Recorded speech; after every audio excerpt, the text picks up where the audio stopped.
So I'm going to jump straight to the keynote. Douglas Merrill, very accomplished. I'll just briefly touch on his resume here. I think he's interesting for his perspective. He's a tech kind of geek that has made it into the CEO position in a fairly large company, which is rare. A lot of times we get pigeonholed only on the CTO, CIO, CSO level. Not too many jump over to the CEO. So Douglas was the Chief Operating Officer at New Music at EMI Records and President of EMI's digital business in 2008-2009.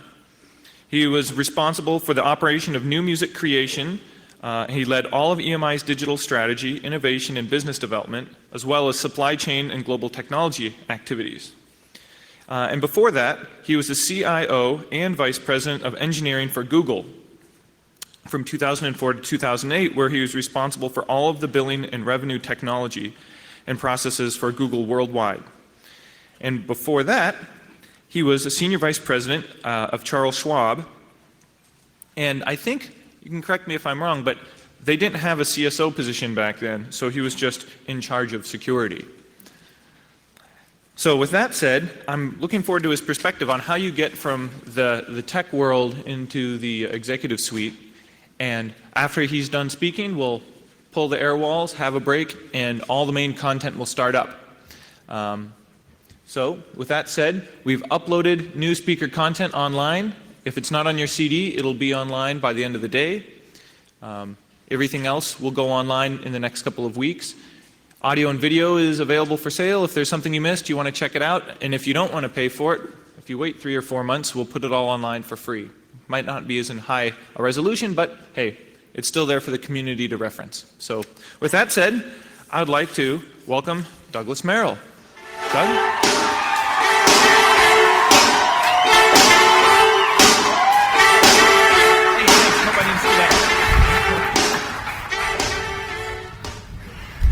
Hi, good morning. Thanks for coming. So I'm Douglas Merrill. I started my career at the RAND Corporation as a security researcher engineer, working on a bunch of stuff I can't talk about anymore, partly because I've forgotten it, but partly because I can't talk about it. I left RAND and did a bunch of stuff, was a consultant for a while, spent some time at Schwab, spent some time at Google, sort of bounced around a lot. Over the years, I've done everything from frontline engineering to security management to executive management to being the President and Chief Operating Officer of EMI.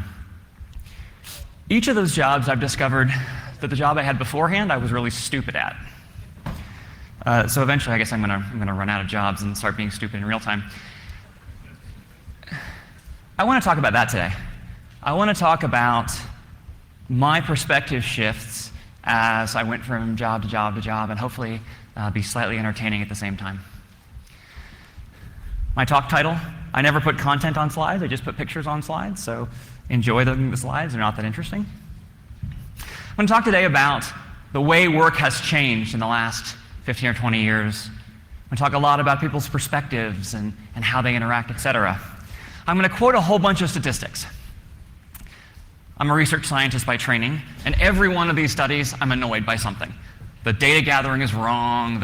In one particular case, the statistics were actually calculated incorrectly. I mean, that's hard, right? Like, you just put the numbers into a spreadsheet and just do it, but the numbers are wrong. So in each of these cases, you're going to find stuff that's wrong too. That's fine. I don't care so much about the individual number as I care about the trend that we're trying to isolate. And I guess at the end, there are going to be opportunities for questions. Okay. So let's just start with a little context of who we are and where we are. Good news, bad news story. Everybody listens to security officers. Everyone listens to security officers. Executives are, in fact, terrified by us. So something on the order of 80% of executives believe that they've been the victim of a security breach. That can't be right. Right? The numbers don't add up. If you look at Privacy Watch's list of breaches, there just aren't enough breaches in history for that to actually be true. CEOs think that they've been the victim of security breaches, largely because of a psychological phenomenon called the availability heuristic. Kahneman and Tversky, two psychology or economics researchers in the 1970s, talked about decision-making bias and talked about the things that we all do wrong when we make decisions. And there's a whole bunch of them. It's a great set of papers to read, highly recommend skimming them. but one in particular is relevant. If I ask you a question, and I say, have you ever gone to a restaurant and gotten something you didn't ask for? I ask you a question like that, and then I ask you a follow-up question that says, how often do you think that happens? If you can come up with even one example, if one story is available to you in your brain, you're going to radically overestimate the likelihood of that happening. Because it's available to you, you're going to overestimate the likelihood. So that 80% number of CEOs is almost certainly that all of them have read a news story or have someone stop them in the hall, et cetera. So they have something available in their head, and as a result, they're terrified. There's a good news side to them being terrified. They pay us more. Something in the order of 30% of our budgets in security are up by 5% or more. In an environment where almost 50% of technology budgets are down by 5% or more. So our CEOs are terrified of us. Speaking, I was terrified. And as a result, they're writing more checks. That's nice. Downside, they don't have any idea why they're writing the checks. Roughly 35% of CEOs have no idea what they're paying for. And when asked a simple question like, what is a security risk, they either don't know or they answer something stupid. So 1 in 3 executives is writing a bigger check to security every year and has no idea why. For context, the study by FindLaw this last year asked American citizens to name 1 Supreme Court justice. You want to guess how many got it right? 40% of Americans could not name even 1 Supreme Court justice. Of course, Judge Judy was the #1 answer. Yeah. So we all recognize that our CEOs are terrified of us, and that's kind of a bad place to be. Ask Louis XV.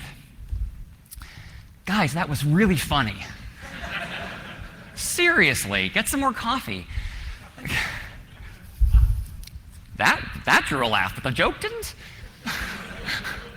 Okay, Jesus. All right, so we decided we'd learn to speak executive. So we came up with this great idea. Everybody else calculates return on investment on their project, so we should too. We're not very good at it, though. We make them up. Numbers are random. There's lots of people thinking about this. I'm not going to reveal any sort of brilliant new thinking, but let's just sort of skim the surface for a second. We compute ROI mostly on avoiding downside. The problem is that's the wrong thing to create ROI on. The ROI is a return on investment. It's the likelihood of getting additional positive feedback. Something good happened. So we say, oh, hang on, we do our projects because something bad won't happen. Hey, my clock just started. Apparently I got 5 minutes for free. Sorry. So we go off and we say, what are the top 2 avoiding downsides that we give? Number 1, reputational damage. Number 2, lost productivity. So let's talk reputational damage. What is this? I mean, seriously. I worked for a record company. We didn't have a reputation. There was a company in the 1970s called Carter's. Carter's made children's clothes. In the late 1970s, they introduced an advertising campaign. It was a quiet, soft picture of a parent looking at their child, gentle music in the background, with the tagline, if only they would stay little till their Carters wore out. The implication being they're, fundamentally what I care about is the clothes, not the kid. Not surprisingly, everyone hated this advertising campaign. A research study was done of the primary buyers of children's baby clothes, which at that time anyway, was women between the ages of 35 and 50. This study showed that there had been a massive decrease in those people's positive affection towards the brand. And when asked, would you ever buy more Carters, overwhelmingly they said, no, under no circumstances will I buy more Carters. What happened to Carter sales? Hugely up. What is reputational damage? I don't know. Okay, what's lost productivity? Well, obviously, Douglas, you take the average revenue that flows through a system per year, you divide that into how many hours there are in a year, and I'm sure you guys know that I don't. Calculations are great. And so you say that's the value of an hour of that client, right? We've all seen this computed. The value of an hour of system X is blah. Problem is that's a meaningless statistic as well. I used to be responsible for a trading system that was a pretty material portion of the NYSE traffic every day, the New York Stock Exchange traffic. What is an outage of that system at 3 in the morning New York time worth? To first order, nothing. Nothing was happening anyway. What is an outage of that system worth at 6:30 a.m. Pacific, which is 9:30 a.m. New York time, which is market open? How much, guys? Low, high? Please, this is the audience participation time. Enormous. No. Because what happens? The system goes down, the traders on the floor say, ugh, I hate computers.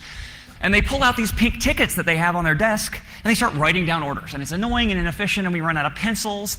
And it's the way the NYSE operated until the early 1980s. It's way less efficient, so it has a cost.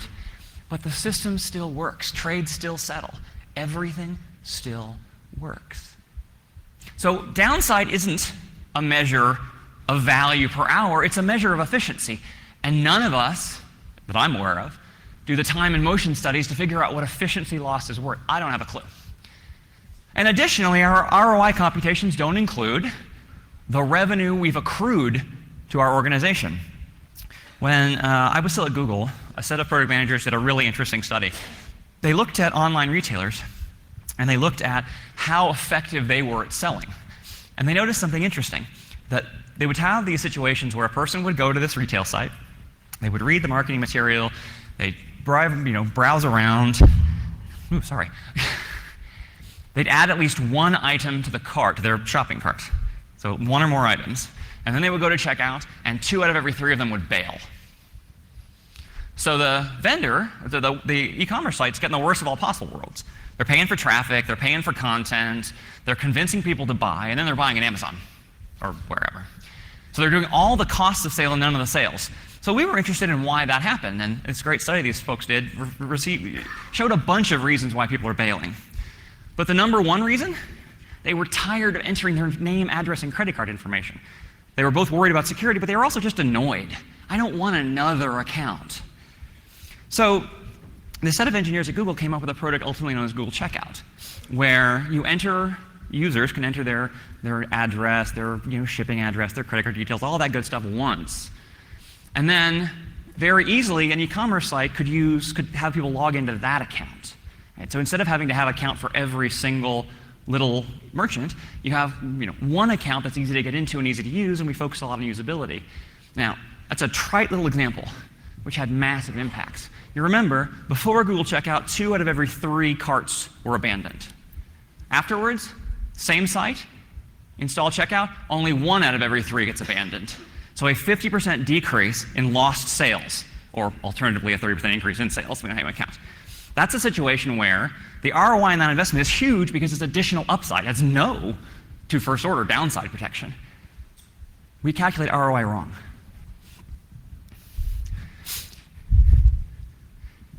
I need this still. We also spend our time focusing a little bit on the wrong problem. When we can't scare our executives into writing us checks, and we discover that they're ignoring our ROI computations, we pull out the tactical nuclear weapon of information security. Bless you. The tactical nuclear weapon of information security is, but boss, there'll be a security breach, promise. Trust me, it's going to be bad. Okay, that could be true. And if you're a CEO, are you going to ignore that? Probably not. It's pretty scary. So Verizon did a study where they pretty generously counted the definition of security breach, and almost 90% of those security breaches were pretty trivial, not actually exploiting anything particularly interesting. If you look at Privacy Watch's data, in 2009, obviously a incomplete sample still, because it turns out 2009 is not over. Of the breaches that Privacy Watch has tracked today, 16% stolen laptops. Makes sense. I've had my laptop stolen. There's lots of ways to secure that, but very few of them are amazingly expensive high-tech security. The other thing that scared me is 11% of all breaches this year are from organizations that took their client records on printouts and set them at the curb. I mean, shredders are cheap, y'all. That's embarrassing. Okay, so we tell our bosses a security breach is coming, but we don't tell our boss that probably buying a few more shredders would be the right thing to do.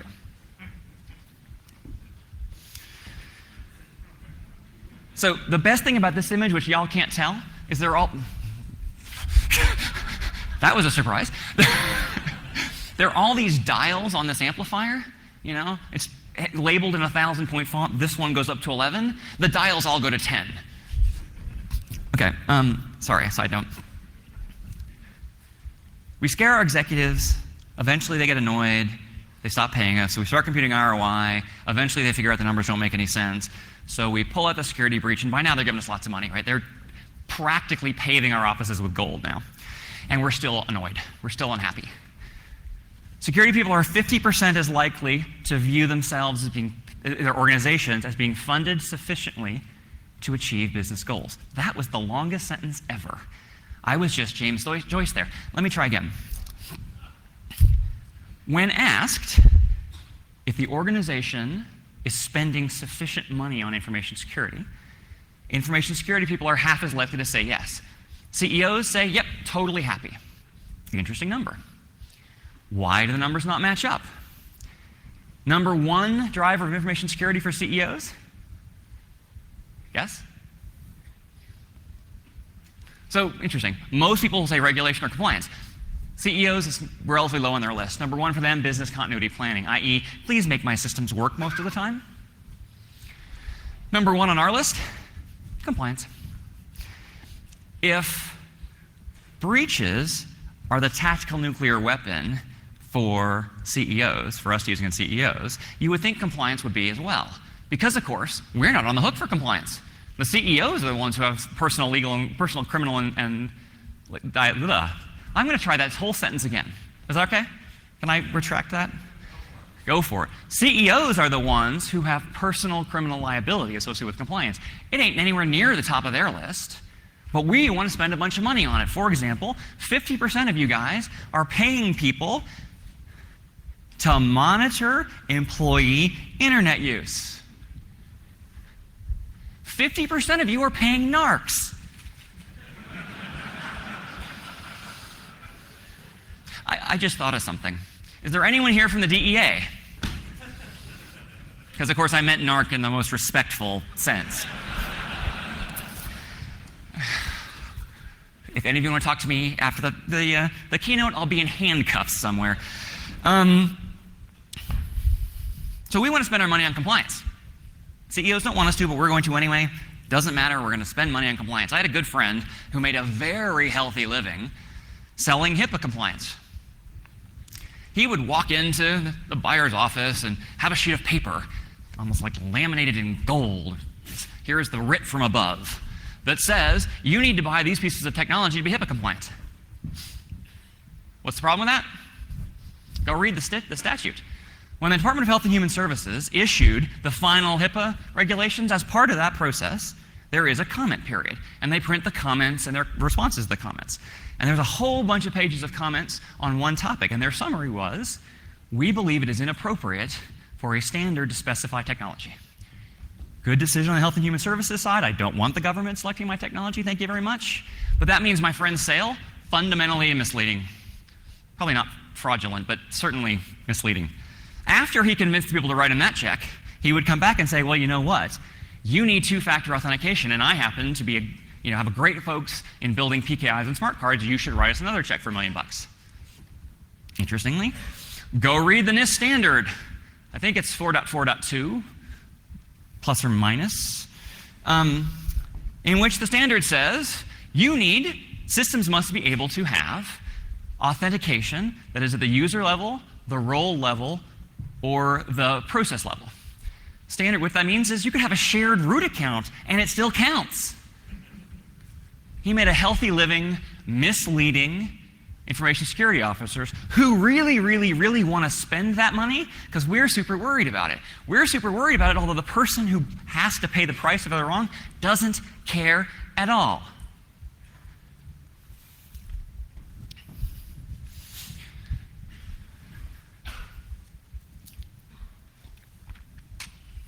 Companies have, in fact, changed over the last several years. We have a very clear notion. We all grew up in a world in which you came to an office to work, You sat at that office most of the time. There might be remote access to that office, but that's basically just bringing you back into your desk. You go home at night, whenever, the weekend. If you're not using remote access, you're at home, you're not working. We have a very clear mental model of work-life balance. That's actually a pretty new concept. In fact, the idea of separating work and life is pretty new. It didn't really arise until Taylorism, scientific management in the early 1900s. Before that, the notion was work and life were totally intertwined. It might be because it was an apprenticeship system, or it might simply be that people didn't view the separation as clearly. We all grew up in that separation being very clear, so we spent a lot of our time trying to make sure that you work when you're at work and you're at home when you're at home. Turns out our employees don't want that. When I was at EMI, we did calendaring based on Exchange, as many people do, and we had a particularly painful remote access, bless you, particularly painful remote access methodology. So it was really, really annoying to get access to my calendar when I was on the road, and I traveled a lot, as you can imagine. So what did I do? I paid my admin to take every one of my work appointments and my travel and put it in my private Google Calendar. I'm pretty confident that I would have had to censure myself for violating my own security policies, but I didn't care. I wanted access to my schedule from an airport in Singapore. Right? It's just a lot easier to use. I'm not the only one who made that decision at EMI, and probably some of you made that decision at one time or another. We're all stressed out about IM use, right? Yeah. Almost number one on all of the lists of suggested controls of best practice controls is put a really important proxy in place to block employees using IM. Turns out about 50% of employees say they have used their personal IM system to do work-related tasks. That's probably bad, right? What does it tell us? It tells us that they want to use better consumer-grade technology than we're giving them to engage in their work activities. They're not doing this because they're evildoers, my personal favorite expression in the last 15 years. They're not evildoers. They're not trying to be bad. They're trying to make use of the recent developments in software engineering. 20 years ago, all the best and brightest engineers and all the interesting research and all the availability work was done at companies that made enterprise software. Like, everybody wanted to work there. The technology growth there was incredible. It was awesome. That's not the center of innovation now. The center of innovation is consumer technologies. Right? Google's uptime is pretty good. They got availability pretty right. There's lots of private companies doing consumer technology, which is better than what we're providing in the enterprise. Please reference my earlier story about remote access. Employees are trying to work around our systems, trying to work around the enterprise software because they want better technology. But we don't really understand why. So let's briefly talk about the theory of corporations. You can argue about the morality of corporations all you want. Great argument. Have it to the bar. In this context, I'm going to say that organizations' primary goal is to create value for their users and take some of that value back as revenue and ideally profit. And do that in a way which is respectful of our employees and appropriate to our funding entities. Create value for your users, take some of it back as revenue and hopefully profit. That's a kind of a good strategy, right? We want that to happen because profit means our bonuses get paid, our jobs stay there. This is good for us, right? You guys all like having jobs, yes. This is the user participation part. You all like having jobs? Yes. Thank you. I feel much better now. Okay, so how can we help them being the rest of the corporation, yield more revenue and by extension more profit? Turns out it's easy. No, it's not. That was a joke. Fortune magazine has this thing called the best places to work. Have y'all seen that? So there was a study done of the past several years of best places to work, which showed that if a company is on the best places to work, it yields on average twice the economic return of a matched company that was not. Okay, there's a lot of reasons why, research here is pretty weak, but assume directionally that when your employees are helpfully allowed to innovate and feel connected to the business, you're going to get roughly 2x the business return. Nice problem to have. Okay, study was done a little bit earlier of what yielded employees feeling that they were satisfied and able to innovate. The answer is being flexible, and actually being encouraged to innovate. So you can get employees who are more satisfied and more productive by helping them be free to innovate. Interesting side note. To the extent a company's employees feel that they're motivated and involved in the company and have figured out ways to innovate, but do it in a way that their organization views as irresponsible, i.e. they feel like they're criminals for doing the innovation, there's no positive return. So companies where employees are in fact free to innovate, they just have to do it kind of behind the scenes and hide it. You get no additional enterprise value for that innovation. So what does that suggest? If we like our jobs, and we like having jobs, and we want more bonuses, and we want to generally be happy, we need to find a way for employees to have the room to innovate and do it in a way which doesn't feel like criminals, i.e., do everything we're not good at. We grew up in that world I talked about earlier, where there's clean separation of work and life and no mixture and enterprise software works, etc. Our goal is to build a very clear boundary defense, right? I did it when I was a security researcher. I did it a lot when I was a consultant, believe me. And I suffered from it at EMI. The goal, we're going to build a hard wall. We're going to do, so again, look back at these lists of suggested controls, and you find things like turn off wireless networks wherever you can, put these restrictive proxies in place so no one will use IM.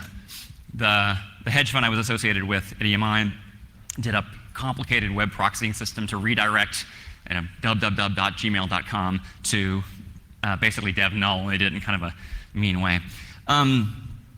So we put these big barriers in place to get in the way of what our employees want to do, see earlier slide. And we're not very effective at doing it, right? If we ourselves believed in boundary security, would we spend millions of dollars every year on intrusion detection systems? Probably not. Our employees really don't believe in our boundary systems. If they believed in them, they wouldn't be putting up rogue Wi-Fi, and we wouldn't be spending all of our time trying to track them down and find them. We are building a boundary security methodology that doesn't actually fit what they need, what we need, and it makes their innovation be irresponsible, which drives their excess economic returns to zero. We are not dumb. Why are we doing this? We're doing this because our incentives are wrong, our psychology works against us, and we have lots of exemplars of why we should do something different. You go to your boss's office and say, hey, guess what, boss? We had a big security breach. We lost all of our customers' data, and we gave all our credit cards away, and there's already evidence that the bad guys have used credit cards to make false charges, and generally I'm having a bad day. What's your boss going to say? All your fault, and your day's about to get a lot worse. Please go see HR. What are you incented to do? Make really, really sure there are no security breaches. So overinvest in downside protection. That, of course, problem is going to be yielded even more, you're going to accelerate even more by your problem with the availability heuristic. Right? You live in this miasma of information where every day you read a news story about some material security breach someplace else. A vendor's coming in your office every day and saying, well, I really want you to buy this product. The vendor's not being sleazy. They legitimately thought this product is useful. The product has to solve some problem, right? So the vendor may have to convince you that problem is real for you to write the check. If they convince you that problem is real, congratulations, you've got more stuff which will be available to you when asked the question, are we likely to be a violation of a breach? So suddenly, your incentives are wrong. The availability heuristic works against you. The vendors are working against you. There's no way you're going to get it right. You can't get it right in that model. But you have to. There is a famous story, which is almost certainly apocryphal, about building college campuses. So architects design these beautiful buildings, and there's a whole bunch of them around, and they want to provide a way for students to get from one building to the other, so they make sidewalks. And they plant grass all around the sidewalks. And after a few months, they notice that there are some places where the grass is dead. And of course, it's dead because people walked across the grass there. At that moment, what do the landscapers do? They put those metal poles in the ground and they put chains across and signs to say, please don't walk on the grass. And a few months later, and they replant the grass. A few months later, the grass is dead again. So, okay, the chains aren't working, what should I do? Now they plant flower pots and hedges to keep people from walking across it. All of a sudden, you have this environment where there's all this stuff going on to stop your students from doing what they want. There's a competitive design methodology which says plant grass everywhere, wait for it to get killed, and put the sidewalks there. Let your users tell you what they want. It's slightly more expensive in grass, but I'm sure it saves when you start planting hedges.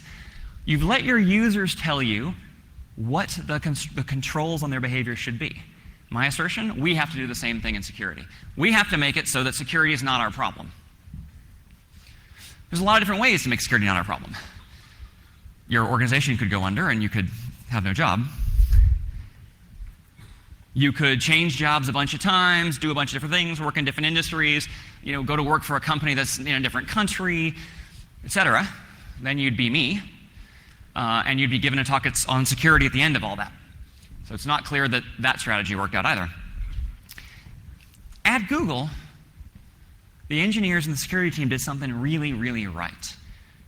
They made themselves not the center of security knowledge.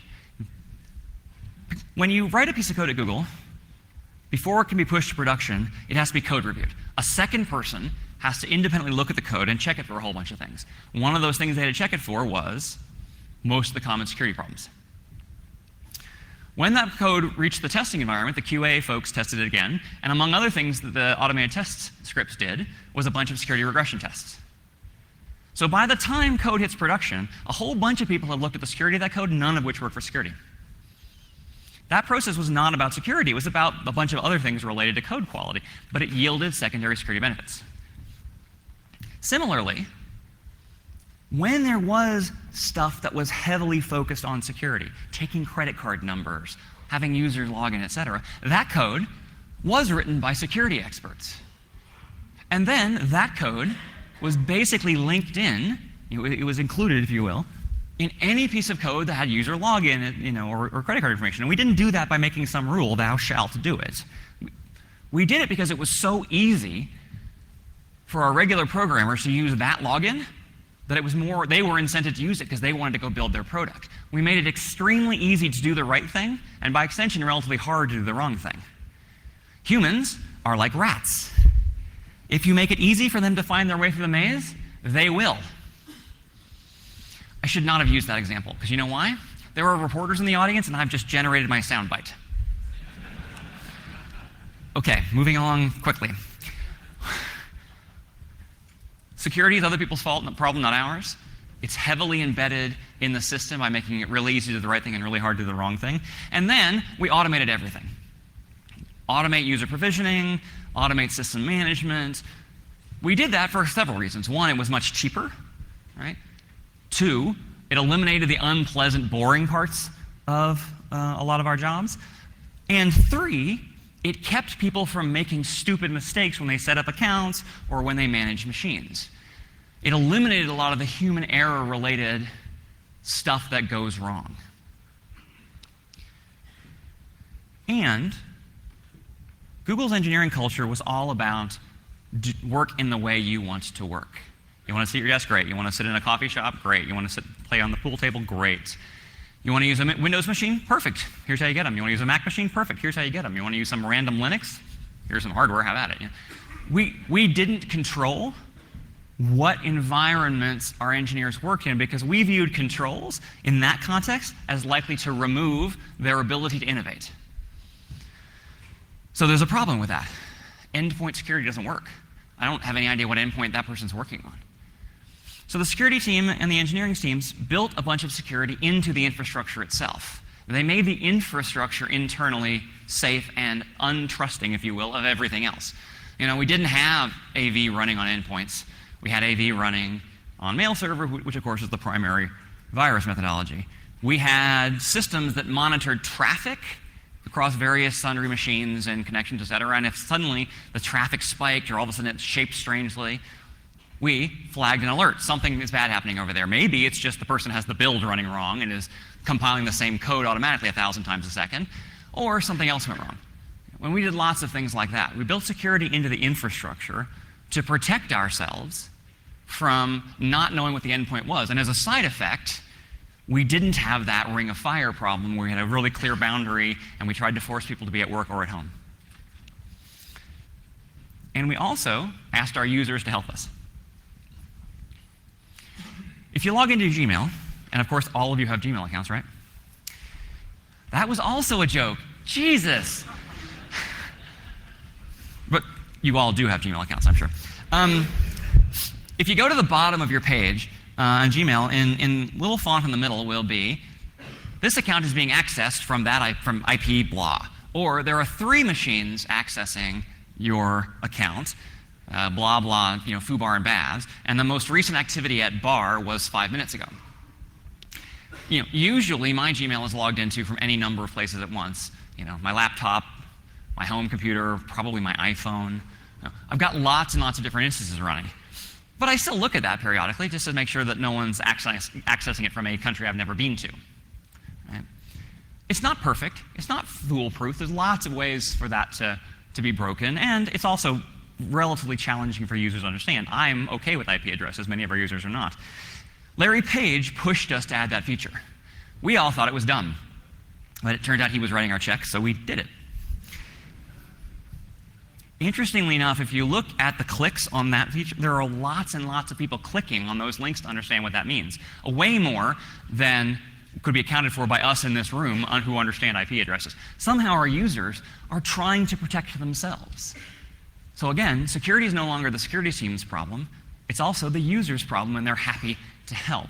If security is our problem, we have neither the skills nor the bandwidth to solve the problem correctly. In contrast, our engineers, our employees, our colleagues, and our users are all super enjoying innovating. And if we can use that, if we can harness that innovation to help us, if we can make it easy for that innovation to do the right thing for us, we can actually recognize the benefits. The title of this talk was really stupid, right? Is That You, Baby, or a Bridge in the Sky? That is a very commonly misheard lyric by Bruce Springsteen, where the lyric is that you, baby, or just a brilliant disguise? And if you play that song out loud in a big room on your boombox and you listen to people sing along, most of them will sing it wrong. They'll sing it wrong because they heard it wrong. But they want to participate in the process. They want to enjoy the music. They want to feel that moment of love with a piece of art. And they're doing it wrong. We can make them do it better by teaching them something. But the most important core natural interaction is one of getting it wrong. We're doing the same thing in information security. We're smart, we're motivated, we really want to help our companies, we're super focused on research and development, and we're doing it wrong. We're doing it wrong because we don't speak the languages that people need to speak. We're doing it wrong because when we try to speak executive, we get it wrong. And we're doing it wrong because we don't understand that those people singing along can help us if we'll let them. The reason I named this talk This Dumb Thing is because I wanted to have a soundbite not involving rats that led you to leave this talk thinking about, where am I making decisions that are basically driven by the availability heuristic? Where are my incentives all screwed up for me to do the right thing for my users and my employees? And how can I, instead of being the bad guy all the time, which at least in my case got really, really old, find a way to be the good guy generating additional revenue, in which case we're heroes. Wouldn't that be a nice problem? And with that, I'll take questions, if there are any.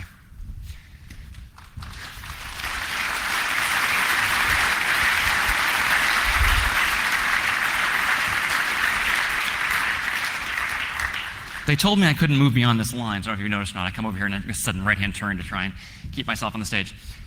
And we see people running for the exits for the break, so I think either I bored the living Jesus out of you, or everybody needs coffee because you're all asleep. Okay. I'll be around to take questions. Thank you very much. Have a good day.